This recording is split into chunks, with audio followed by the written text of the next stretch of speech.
Explosion Network podcast is never late, nor are they early. They arrive precisely when they're meant to. Welcome to the Lord of the Rings Extended, a Middle-earth podcast from explosionnetwork.com.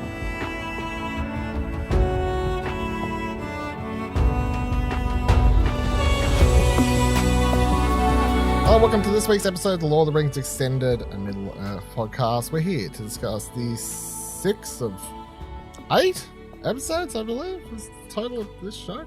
My name's Don Blight, and join me, Ashley Holman. Hey Dylan, excited to confirm that yes, it is 8. Thank you. I'm excited to be here on this episode after this series erupted this week. Oh, very good. I'll see you, Kieran Marshall. Look, I was getting worried that there was no sense of doom and gloom in this show, and then Mount Doom appeared, so we're all good. We're back at it. Yeah. So, pin in that for 2 seconds. This week's episode is titled Udun, I guess. Is that, yeah. Synopsis was Adar and his army march on Ostirith. Directed by Charlotte Brandstorm, written by John D. Payne and Patrick McKay. So let's jump straight to you, Kieran. What did you think of this week's episode? This episode was fucking awesome. This episode was so good. I was already excited. This is some Lord of the Rings action goodness. This is some cool battles. This has got interest and intrigue. We've kind of got a more focused episode. We're not bouncing around all over the place. This is cool. Okay, we're getting more Galadriel. I'm feeling oddly sympathetic with the orcs, like 3/4 of the way through this episode. And then we're like, oh, okay, this is a weird point to be kind of ending this episode on. We've still got 2 episodes left while they're sitting and having dinner, having their feast and whatever. And then shit hits the fan. There's one minor point that I'm slightly annoyed about, that nobody fucking opened the fucking package that entire time or felt like it was a fucking axe in there or just nothing. But no, to have not only that moment of realization that, holy fuck, this is how Mount Doom comes to be. And this is how Mordor is the shitty landscape of shittiness that we come to know in Lord of the Rings and later on in the stories. And then on top of that, it kind of struck me while watching all of the water, the water rush towards the mountain and it spring in, of just that quote that was brought up several times throughout this in terms of new life coming out of defiance of death. And I'm like, holy fucking shit, this writing is insanely good for just to connect it all up, to show the mirror images between orcs and elves, and that they kind of share a lot of the same philosophies. They just come at it from a very different way, and elves are very blessed in who they are and how they were kind of created, and orcs just kind of got the shit end of the stick. And it's just, they're two sides of the same coin. And I can't say enough good things about this episode. This episode was so great, and there were so many great and interesting moments. I absolutely love this week's episode. Ash? Yeah, I'm in 100% agree. This is clearly the best episode so far. It is, it's been in the high point of the series. It might be, this single episode might be better than the 3 Hobbit films, I think. Easily. Why would you say that? You've sent him off. Why would you do that?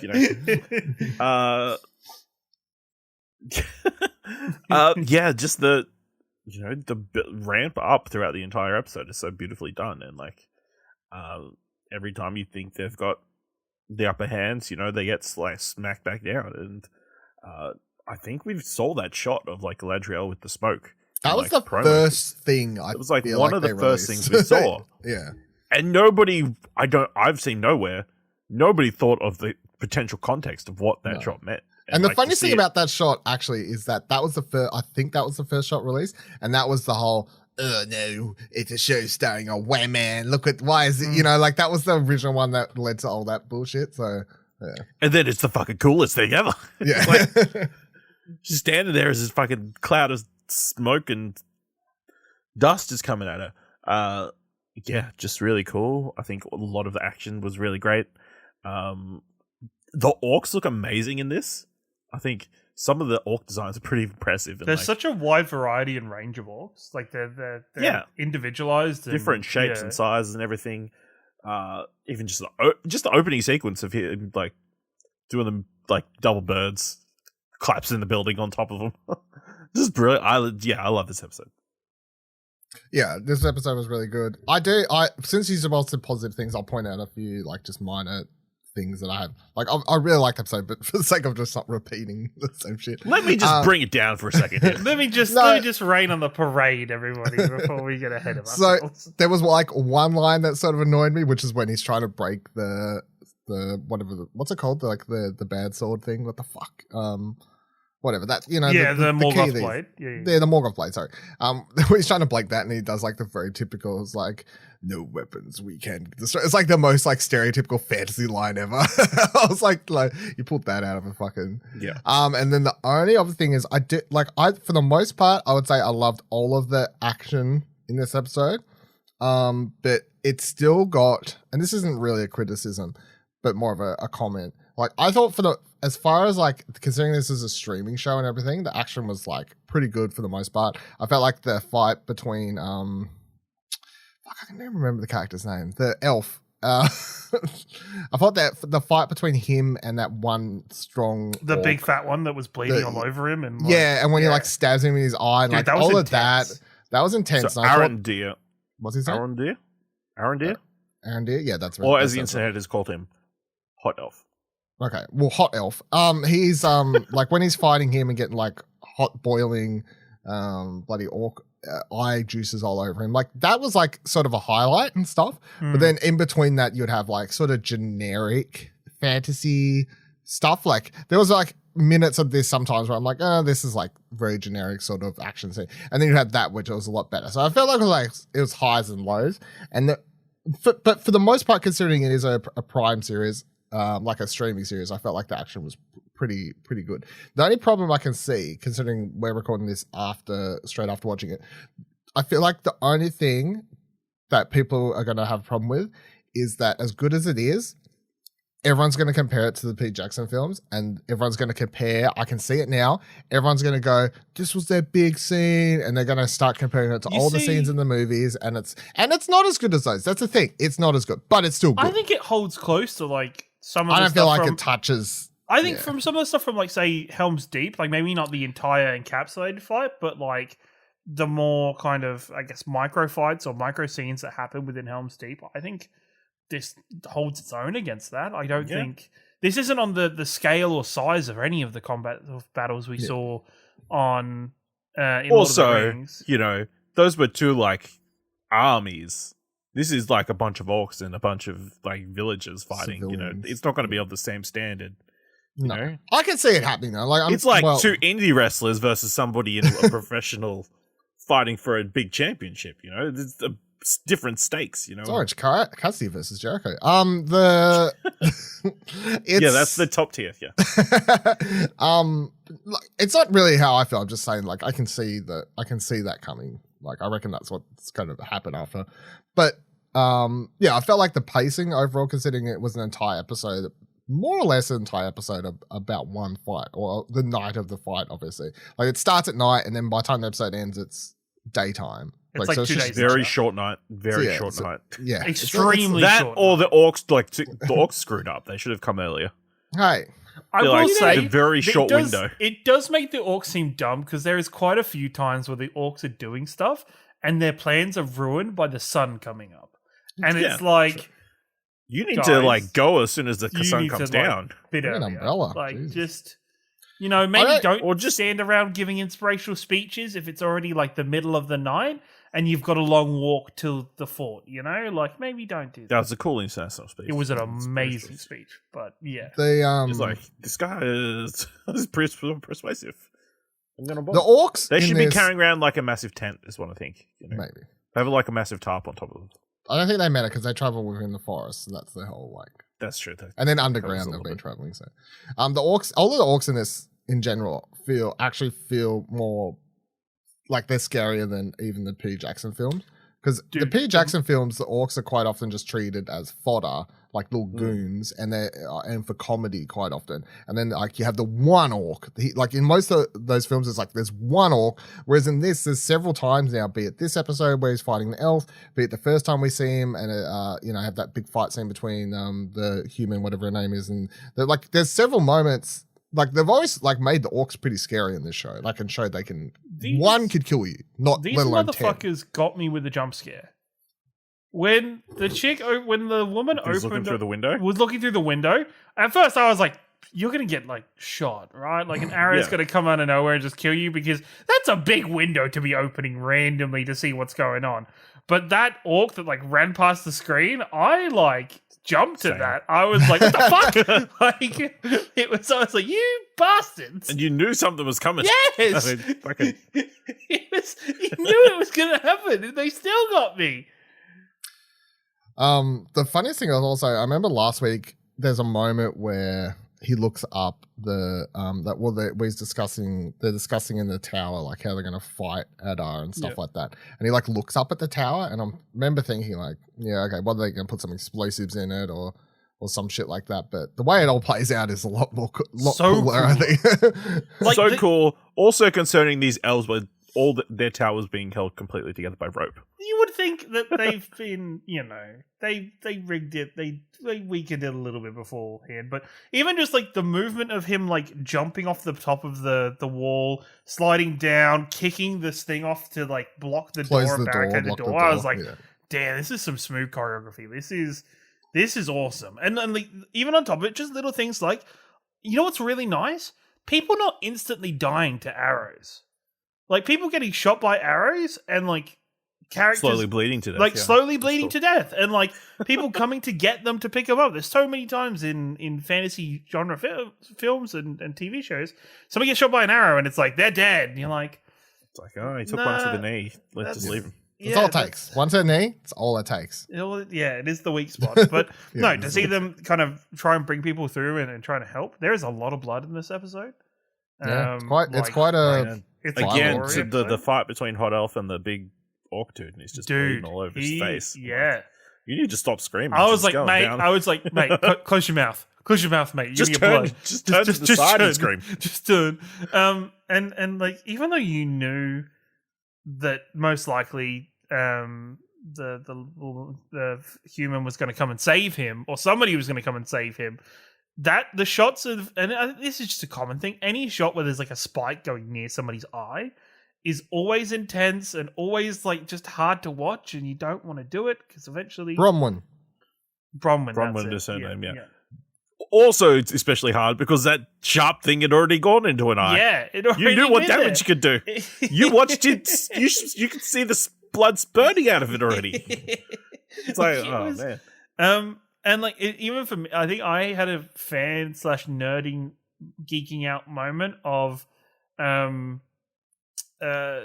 Hot Elf guy being like, that's the commander of the First Army, Galadriel, and she's like fucking cutting through and like having a cool moment. I'm like, this is dope. This is so fucking cool. Like Theo standing there, getting his first boner. It's like, I was waiting. I almost like, even though it wouldn't have been good writing, I was almost waiting for him to be like, cool. Yeah. You can tell that's what he was thinking. Yeah, you can tell that's 100%, and just as she like leans off and dodges that spear on the side of her. Yes. Or just Hildebrand? No, it's not Hildebrand. Halbrand. Him just like smacking that horse and tripping it. I was like, holy! And the horse just standing back up, being like, "What the fuck?" Because they cut to that shot of like him coming in front as Galadriel's like chasing, and I'm like, if you throw that fucking spear, I'm going to be so pissed off because that is not smart at all. Galadriel's like right behind, and then he trips the horse up. I was like, all right. I should have trusted you. I was waiting for him to. That was one of the Numenor horses, though. Yes, right? It was. So it was a badass horse. But I was waiting for him to turn on Galadriel, and not gonna lie, and I don't know if it's intentional by the writers, I am almost kind of on board with him being Sauron. No, I'm against this. I don't think I'm against this, but at the same time, there's this little voice in my brain that's like, okay, he has this like what's the evil guy's name? Adar? Adar. Adar. Yeah. I'm terrible with names in this show. Holy fuck. I'm terrible with names in general, but still. Adar. Don't worry. Me and Ash are also talking about bloody old new characters in House of the Dragon at the moment, and that's go listen to South of King's Landing. Between trying to watch 2 fantasy shows with a bunch of new characters, I'm like, fucking, I'm on the struggle street. Adar saying that he's killed Sauron. Yes. I think he actually believes that in Sauron, and he did kill I think Sauron. he believes it too. I think he believes it. But we know it's Sauron's not true dead. as an audience. So. Yes, as an audience, we know it's not true. This... Or do we? Halbrand... You know? Halbrand having this... What I'm saying is there's a bunch of Horcruxes in there. Oh, God. Halbrand having this hate for Adar, but Adar not remembering him and not knowing who he is at all, which is apparently he's somebody fairly important in terms of the long-lost king of the people of the Southlands and, like, former followers of Morgoth. And then, there's just something to me I'm a bit like... All right, I can see how people are thinking this potentially now. I don't 100% believe it, but I wouldn't be surprised if that's the direction they go in. I think maybe they tease it, but I don't think so. Which I think is the key of the series, right? Is to keep fooling people on who Sauron is. I feel like that is a key thing in whether it'll be in the next season. Sauron's not a person; it's a people. Yeah. Anyone try and tell me they've guessed anything in the show so far? I'd love for someone to try and tell me that. Oh yeah, I totally assumed that all those tunnels. Somebody released a video like 6 months ago saying, "Okay, you know those tunnels? Yeah, Mount Doom. Yeah, like that was a moment of oh shit." This is what this is. This is not. I don't feel like that's up for argument, do we? Like, sure. No, like, I assume Mount it's Doom. 100. I assume it is Mount Doom. Right? That is Mount Doom. It's like, this is the south. I don't know if that's how volcanoes work, but yeah. I think there's there's enough science behind it for me to take it in a fantasy series, if that makes sense. If you dump a whole bunch of cold water into a large enough body of lava. Surely that would have a adverse effect. I'm sure in the next 24 hours we'll be getting a lot of but that's what I'm saying. Articles. Neil deGrasse Tyson will put out a tweet. Look, it's fake. Anyway, but that's the thing. Like, I know there's enough. I know there's enough theory behind that for me to believe it's true in a fantasy series with elves. Yeah. Like, it's not complete bullshit. You know that's there would be some form of eruption, whether or not it's the degree we get, I don't really care. Look, to the degree where it salts the earth. Yeah, I don't need it to be full science. Again, it's a fantasy show. There's some theory behind it. It's fine. I love the classic. Like, there's always the classic things of fantasy of when people go into dungeons and games, who is lighting all the torches inside the dungeons, waiting for them to be here? Just all that kind of stuff. This for what falls into that category for me in here, and it made me chuckle while I was watching this, is.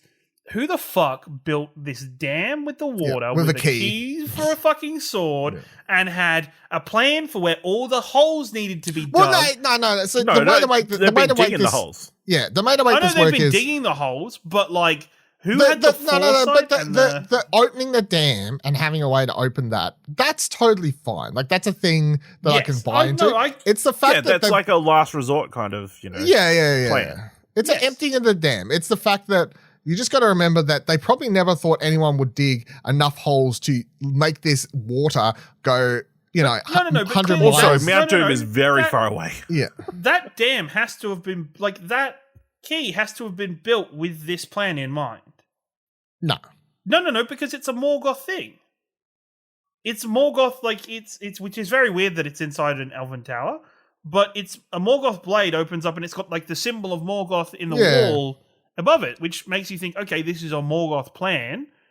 And so somebody representing of Morgoth or Morgoth himself or Sauron I guess so. has then built this plan with this in mind that they're going to dig these tunnels all the way to fucking Mount Doom to set it off. They were just going to build that dam. They were just going to build a dam and flood it. Flood the city. I don't know, I don't know. Yeah. Either way, whoever has come up with this plan, fucking amazing. Einstein-level genius brain. This is... It's fucking funny because insane. In the scheme of, really ridiculous things you watch in TV shows. This is actually rather ridiculous. The fact that they empty a dam, all this water floods through holes. But I'm like, I buy it. You know, like it is like really ridiculous, but I'm like, I buy into this. Like I 100%. I wasn't like against this. I was like, totally makes sense. We've seen the scale of what they were digging, and like we've seen the variety of different tunnel systems and holes, and we've seen that they were digging under all of the villages and towns in this area. Yeah. But the thing is, for all 5 episodes prior to this, I've always been like, they're just digging holes to walk places because they can't go out in the daylight. That's what I was. Yeah. Never assuming that the holes were actually they were just for a reason. Preparing irrigation for the. So what do you think it's Adar's plan? Do you think it's some Morgoth plan? Like, I assume that's what you're saying, Kieran. Like, it is a more Yes. Like, I think it's a plan either made by Morgoth or Sauron or somebody that Adar is enacting on and is working towards and has been working towards, because he knew what was going to happen. He had like a whole. Like he lays on the ground, listens to the water. He knows what's happening. Yes, he knows what's happening. The orcs start chanting, whatever. I couldn't quite hear what they were chanting anytime they were chanting. I think they're just saying Udun, right? Udun, Which is, which is the interesting part is that, this is all part. I loved that Adar is an Uruk, which is like, this is the ancestry for the future Urukai. I was about to say, it's not Urukai, it's Uruk. It's just Uruk. Yeah. So this is where Urukai come from down the line, and that these are twisted elves that have been tortured and messed with and so he explains that he is one of many that were taken by Morgoth, experimented on, and became the first orcs. Is what happened there, and that's why he knows when he's talking to elves, he knows how to speak Elvish and all this sort of stuff. But he's also considered an orc, as a Udur, as he calls himself. The Urukai that we're talking about, for people who don't know, if you've watched, it's the big fucking strong one from Fellowship. It's the ones in the games. I think most of it, there's a fuck ton in like in Helm's Deep and stuff. The Helm's Deep army is stuff. Primarily Urukai. The Urukai, so Sauron's army. I think by the time they say... Well, no, because it's Saruman's army is Urukai. Saruman's army, sorry, Sauron's army is orcs all the way. So that was interesting. But it does, I was sort of right, though, from when I was saying last week, judging by the way he responded to the Waldreg, or whatever his name is, the human. I only remember his name because he's an Australian actor from a bunch of things. But... the way, Adar responded about Sauron, I remember I was like, I don't think he likes Sauron. He doesn't. In fact, he fucking thinks he killed him. There you go. Which I think is interesting. It's better than, hey, are we going to tease out Adar or Sauron for the entire season? No. Is Adar just some goon working for Sauron? No.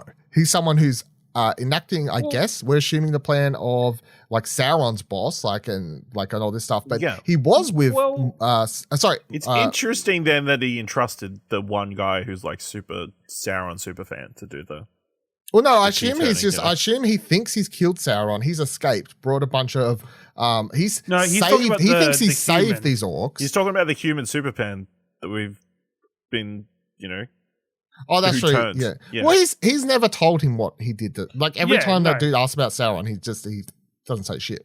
Because the old mate Sauron's super fan. If he told him he thinks he killed him, I don't know if the human dude would like. Well, the thing is, you can see from them using all the humans as quote unquote cannon fodder in the fights. Like, he didn't care about the humans. He was using them the best way he could. And this is where this is a really interesting point to take this from is the quote unquote humanity of orcs and their role in this world and how unjustly and unfairly their cards have been played to them, and it gives you, for me, it gives you a lot of sympathy. And then you juxtapose that with Galadriel going totally unhinged and like showing that darkness within her and showing that anger and that was such a cool conversation. It was a great conversation. It's conversations like those. The line, if you wanted to find Sauron's successor, you should have looked in the mirror. Yeah. Like, Morgoth's success was the darkness that has been placed in you. Like, it is kind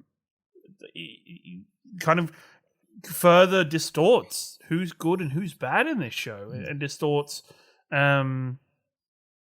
exactly what's happening. And then you look at, then on top of that, you've got this dam with all this water rushing out, and you kind of juxtapose that with the visions of Numenor's downfall is water and the flowing through it, flood, and the flood.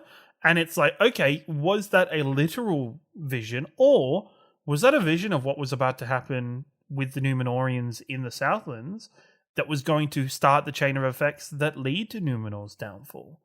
Is that it starts with this flood of water that creates Mount Doom and potentially, we don't know exactly. Of course, there's going to be some people survive because clearly Galadriel's going to survive, and you would expect a lot of main characters to survive. I watched the autoplayed. Because the episode ended, I was like, this music that fucking kicked in. Dude, I was so pissed off. The music was playing and I was vibing to it, and then it Prime Video did its shit where it cut to a menu. I was like, okay, no, mine. I was just vibing. I watched the entire credits ended, and then it auto played the next time on the Lord of the Rings thing. So, and they showed a couple second clip of her standing up after the smoke clears or whatever. So, what was I gonna say? Oh yeah, it really sort of just the interesting thing is that to make it easy for us humans to understand, it boils. They just boil it down to literally the orcs being we were created by our what the god, whatever, or whatever the Middle Earth people consider, everyone considers God, and they're we were created by God as well, so we deserve as much as everyone else. Which, to put it in simplistic terms, you're that is a thing that no one's ever actually brought up about the orcs. So it is interesting. So, but then they're but he's been killing a lot of people and kidnapping them, and you just exploded the entire mountain. Well, you got to explode a couple of mountains to make an omelet. Yeah, that's what they say, isn't it? That's what they say. I hear that. I've heard that before. Anything else that we haven't touched on before we wrap up for this week? No? I'm just super excited. Yeah, lots of. I mean, there's little things getting a little bit more about Isildur. His conversation with Galadriel on the boat. That was great. That was really cool. Even just I love the juxtaposition of, wait, how long ago did you start seeing the land? She's like, I've been seeing it for an hour. I'm just built different. And just to see the joy for hope and life that she has and she sees within somebody like Isildur is, you put that as the part of her that is the light, and then against the darkness we see later in the episode. Galadriel is such an interestingly complex character. And I love you ever seen that where she actually seems very hopeful, and then pretty much the entire for the rest of the episode and then episodes prior to this where you're just getting her yelling and screaming and just being generally angry she about is stuff. So legitimately an elven angel of death. Yeah. And this once again, this episode made me think back and go, fuck, elves are cool. No wonder everybody plays D&D is I want to play an elf ranger, because these movies just in this series, especially between Legolas and Hot Elf, you see these amazing moments of elven ranger kind of stereotypes. Rangery shit. Yeah, it's so fucking cool. Arrows going everywhere. I will say I'm not a fan of him sharing his apple with the horse. Dude, the fact that no, the bit that got me was he bit from the same section as the horse. Yeah, if he fed the horse a bit and then flipped the apple around and bit the other side and kept doing it that way, all fine for that. Fuck it, you do you, kid. But no, he was full on biting from the same area the horse bit, and I was like, damn, dude, that's not great. That for some reason, my random horse thoughts this episode was when they was having that conversation with his dad about the horse and how they bond with your bride and all that sort of stuff. I'm this is a really deep conversation, but for some reason I'm just watching it and my brain, when your brain sometimes just says shit that's completely not you shouldn't be thinking when you're watching a deep scene. I'm just watching it going, it's funny horse hair. I was just watching, the horse, horse his hair. God. I was looking at it, just being looking at the mane and it's mane. I was it's kind of human. It's kind of human hair, because he was patting it, and I was just thinking it does look soft, and I'm then I'm thinking maybe the actor's just enjoying patting the horse at the same time. You know what I mean? Because he was going for the hair a lot. It wasn't the nose. He was just this hair feels good, and I was it does look soft. So Feels, Yeah. yeah. And then I want to shout out one of my other favorite lines. When Halbrand has got Adir about to stab him, and like Gladriel's like, "You can't quench your thirst with seawater." Yeah, with seawater. Yeah, that's pretty cool. That's freaking. It's just so freaking. She's freaking cool. She is. Just so much of this episode was cool. It makes you amazed that excited for more Rings of Power.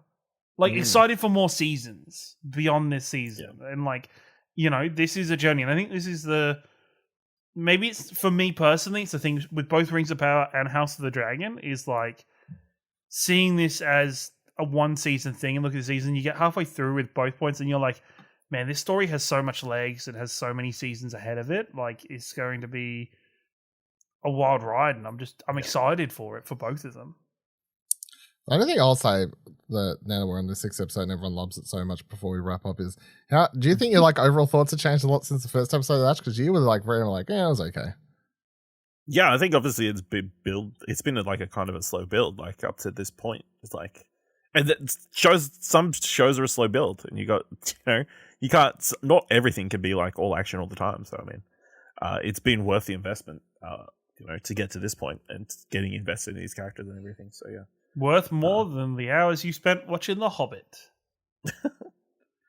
Next week's a less focused episode. Also, this was like a 70-minute episode. Look, they're all 70 minutes. Like, I don't think a single one's been 60. Nah, the last ones have to have only been 60, right? Because I saw 70 and was like, this isn't right. Shit's about to happen.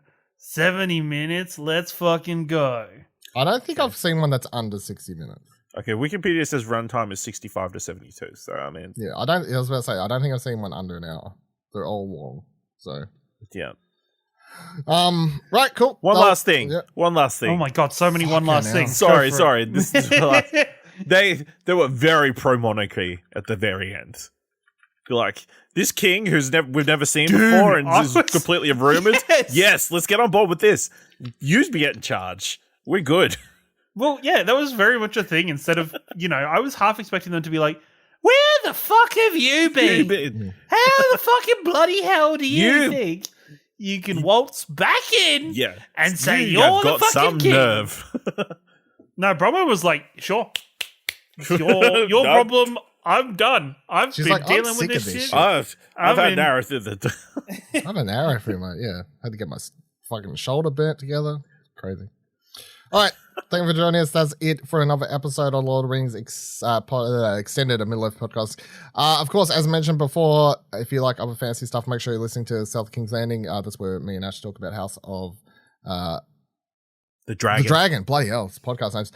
Make sure you head on over to Holocron Entries for where we're talking about Andor at the moment with our series Going Rogue. On the Mothercast where we're talking about She-Hulk at the moment. What do you want to watch? Where we're talking about everything else that's movies and TVs that's not having an after show currently, and that's it. We've got 2 weeks left. 1 week left. Should also point there's 2 weeks. We should point out next week's episode will be delayed. That's a good point. Next week's episode will be delayed, unfortunately, like everything else at ExplosionNetwork.com. As we head to PAX, it's a video game thing. It's not really related to this, but that's fine.